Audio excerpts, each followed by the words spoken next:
Olá, eu sou Sabrina BT e esse é o Contexto Histórico, um podcast onde conhecemos personagens incríveis na história do cristianismo e descobrimos como suas vidas inspiram nossa fé até hoje.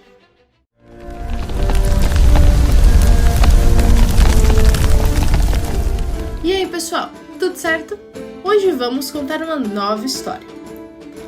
Hoje vamos contar a história de um homem que começou humilde, mas terminou como uma lenda.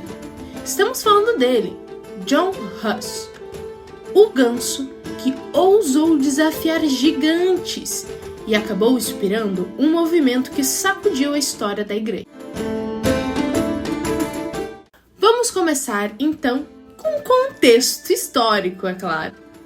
John Huss nasceu por volta de 1372 ou 1373, em Husinec, Boêmia, que atualmente é a República Tcheca.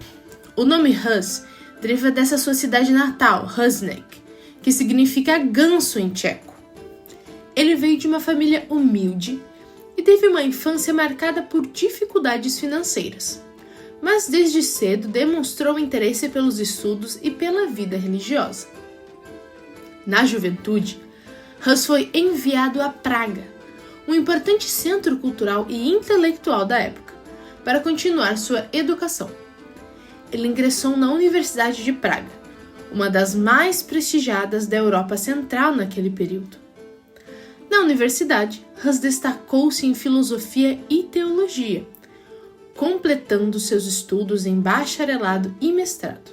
Posteriormente, tornou-se professor e reitor da mesma universidade, isso em 1409, cargo que o colocou em uma posição de grande influência acadêmica e teológica. Nada mal para um garoto do interior, hein? Huss foi super influenciado pelas ideias que estavam bombando na época, especialmente as de John Wycliffe, um teólogo inglês que não tinha medo de causar, e seus ensinos já haviam sido condenados pela igreja. Aliás, em breve a gente vai ter também um episódio sobre esse camarada, hein? Wycliffe defendia que a Bíblia era a autoridade suprema, acima de qualquer papa ou bispo. Huss comprou essa ideia com força total. Ele acreditava que a fé cristã tinha que ser simples, acessível e, claro, baseada só na Bíblia. Foi daí que nasceu o seu compromisso em pregar um evangelho puro, direto ao ponto e sem os enfeites ou corrupções que ele via na igreja da época. Essas ideias se tornaram a base do movimento que ele lideraria mais tarde. Além de suas conquistas acadêmicas, Huss era conhecido por sua eloquência e zelo espiritual, características que atraíram muitos seguidores e o destacaram como líder de um movimento que buscava reformar alguns ensinos da igreja.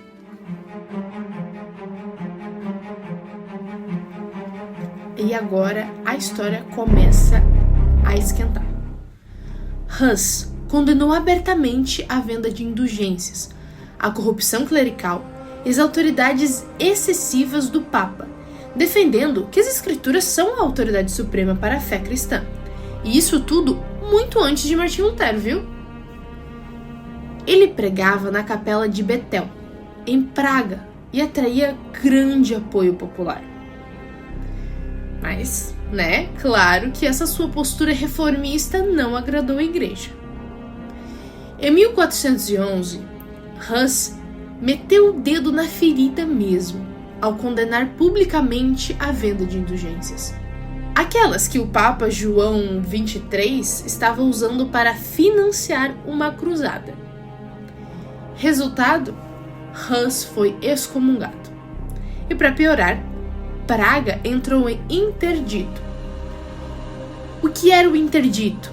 O interdito era uma medida severa aplicada pela Igreja Católica durante a Idade Média e o início do período moderno, e ela consistia na suspensão de serviços religiosos em uma região, geralmente como forma de punir autoridades civis ou eclesiásticas que desobedeciam ou desafiavam a autoridade da igreja.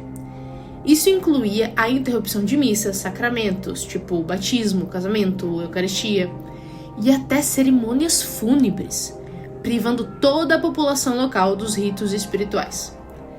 No caso de Praga, o interdito foi imposto em 1411, como retaliação à proteção que a cidade e seus líderes davam a John Huss, mesmo após a sua excomunhão. Essa punição significava que nenhum clérigo poderia realizar celebrações litúrgicas ou sacramentais válidas enquanto a cidade continuasse abrigando Huss e seus apoiadores.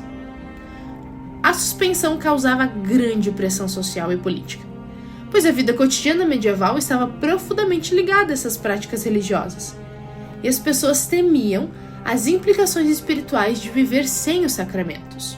Resumidamente, nada de missas, casamentos ou batismos para o povo de Praga, né? Porém, o resultado que a igreja esperava não rolou não.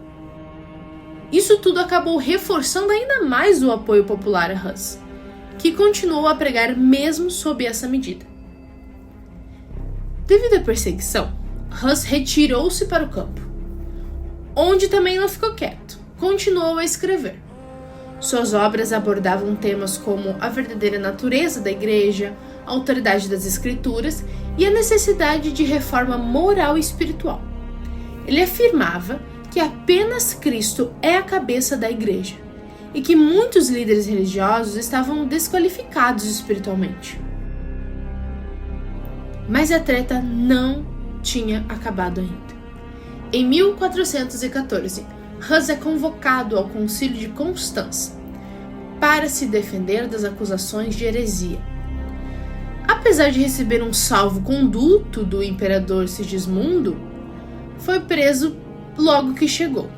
O salvo-conduto é um documento oficial que garante proteção ou segurança a uma pessoa durante uma viagem ou em uma determinada situação, mesmo em circunstâncias potencialmente perigosas ou hostis. No caso de John Huss, esse documento deveria garantir que ele pudesse viajar para o concílio, apresentar sua defesa contra as acusações de heresia e retornar em segurança, independentemente do resultado, hein? Mas não foi o que aconteceu. Após um julgamento que ignorou seus argumentos, Huss foi condenado à morte por heresia.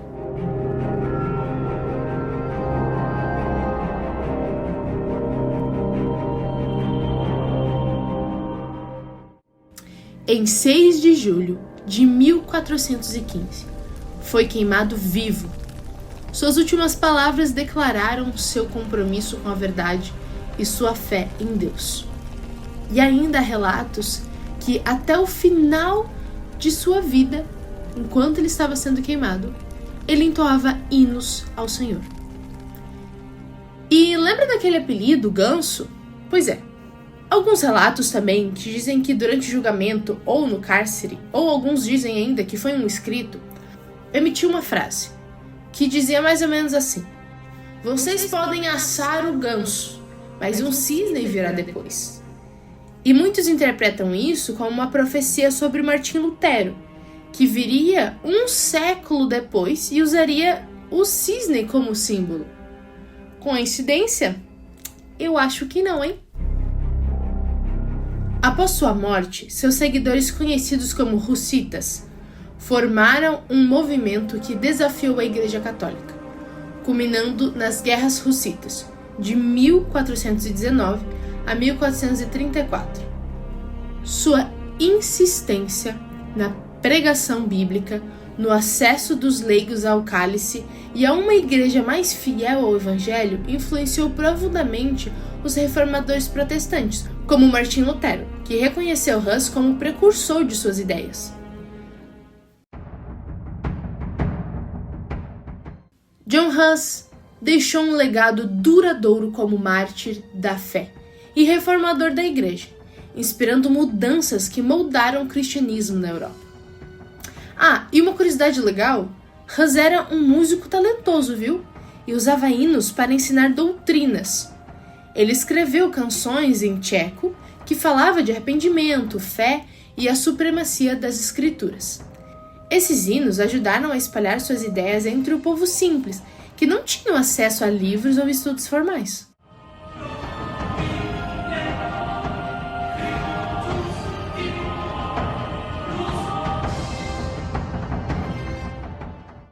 E assim termina a nossa jornada pela vida de John Hus, o ganso que virou símbolo de resistência e fé.